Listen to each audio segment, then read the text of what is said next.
मुंबईमधील मतदान प्रक्रिया ही शेवटच्या म्हणजे महाराष्ट्राच्या 5व्या टप्प्यात होणार आहे। त्यामुळे राजकीय पक्षांच्या हातात प्रचारासाठी अजून बराच वेळ आहे।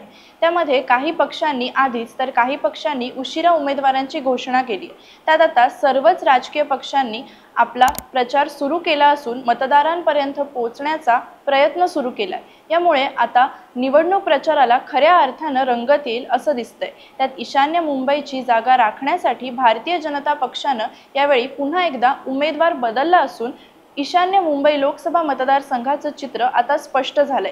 या ठिकाणी विद्यमान खासदार मनोज कोटक यांना नाकारत भाजपने मिहिर कोटेचा यांची उमेदवारी जाहीर केली आणि महाविकास आघाडीकडून संजय दिना पाटील यांना उमेदवारी दिली गेल्याने ईशान्य मुंबईत महायुती आणि महाविकास आघाडी अशी थेट लढत होणार आहे। त्यामुळे या मतदारसंघाची बरीच चर्चा सुरू आहे। त्यामुळे आता ही लढत नक्की कशी होणार आहे बघूया या व्हिडिओच्या माध्यमातून। नमस्कार, मी सानिका ओक। ईशान्य मुंबईची जागा राखण्यासाठी भारतीय जनता पक्षाने याही वेळी पुन्हा एकदा उमेदवार बदललाय। 2014 पासून दक्षिण मुंबई मतदारसंघ हा भाजपकडे, विशेष म्हणजे 2014 पासून भाजप इथून नवीन चेहऱ्यांना संधी देतोय। यंदाही भाजपने हाच ट्रेंड कायम ठेवला आणि विद्यमान खासदार मनोज कोटक यांचं तिकीट कापलंय आणि मिहिर कोटेचा यांना संधी दिली आहे। तर महाविकास आघाडीत ही जागा ठाकरेंकडे आल्याने त्यांच्याकडून संजय दिना पाटील निवडणूक लढवतायत। तर मनोज कोटक यांनी मोठ्या फरकाने संजय दिना पाटील यांना या ठिकाणाहून पराभूत केलं होतं। तर आता 2014च्या लोकसभा निवडणुकीत ईशान्य मुंबईतून एकूण 34 उमेदवारांनी 42 अर्ज केले। या अर्जांमध्ये मवियाचे उमेदवार संजय पाटील यांच्या नावासारखे आणखी 4 अर्ज आल्याने सगळ्यांच्या भुवया उंचावल्यात। उमेदवारी अर्ज दाखल करण्याच्या अखेरच्या दिवशी ईशान्य मतदारसंघात 42 अर्ज आले। या ठिकाणी एकूण 34 उमेदवार रिंगणात असून मिहिर कोटेचा आणि संजय दिना पाटील यांनी प्रत्येकी 3 अर्ज भरलेत। याआधी रायगड लोकसभा मतदारसंघात असंच घडलं होतं। त्या ठिकाणी 2014 मध्ये या प्रकाराचा फटका राष्ट्रवादी काँग्रेसच्या सुनील तटकर यांना मोठ्या प्रमाणात बसला। त्या निवडणुकीत शिवसेनेचे अनंत गीते विरुद्ध राष्ट्रवादी काँग्रेसचे सुनील तटकरे असा सामना झाला होता।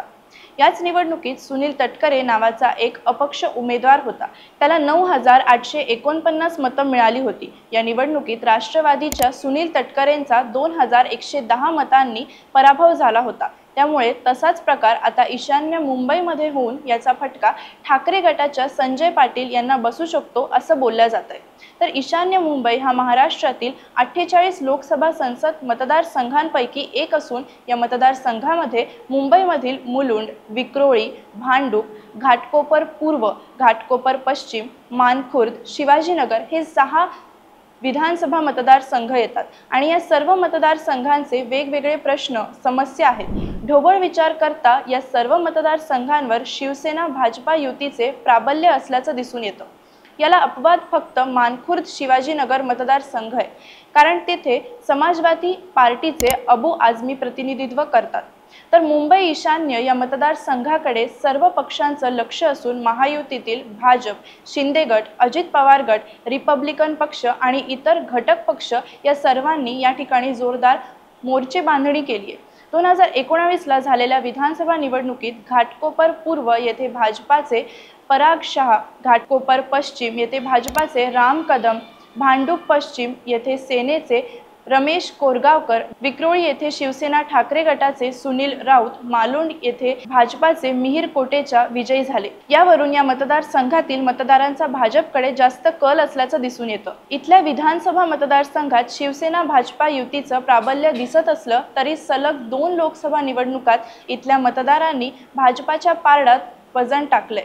त्यामुळे मिहिर कोटेचा यांना याचा फायदा होऊ शकतो। तर महाविकास आघाडीतील ठाकरे गट, काँग्रेस, शरद पवार गट, आम आदमी, कम्युनिस्ट आदी घटक पक्ष यांनी हा मतदारसंघ पिंजून काढलाय। तसेच महाविकास आघाडी आणि महायुती यांचे उमेदवारी अर्ज दाखल केल्यानंतर या ठिकाणी जोरदार प्रचार सुरू झाला आणि यामधील मुलुंड आणि घाटकोपर या ठिकाणी गुजराती मतांचे प्राबल्य असल्याने मिहिर कोटेचा यांना याचा फायदा होईल असं बोललं जातंय।